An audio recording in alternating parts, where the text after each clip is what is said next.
وربنا انا عايز اتكلم كوره، والله عايزين نطلع نحلل يا جماعه، والله العظيم انا كنت لاعب كوره في الزمالك وعايز اتكلم في الكوره، لكن شوبير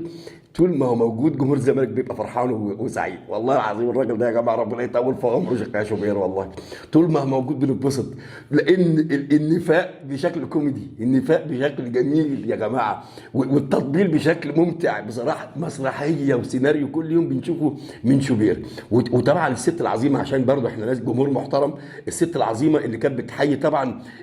جمهورك كله بتنجان، ها وكله جنان، استغفر جمهورك يا حنفي. وهو شوبير بقى بيتكلم بيقول لك ايه احلى حاجه ايه، يقول لك شايف الجمهور، والجمهور جمهور مين يا عم، بس جمهور مين، المهم كلنا مع باتشوك، انا واحد من الناس. بص هقول لك على حاجه، في كل الحالات، في كل الحالات غلبت ما اتغلبتش انا فرحان، والله العظيم انا فرحان عشان ده جمهورك، فرحان عشان ده اعلامك، فرحان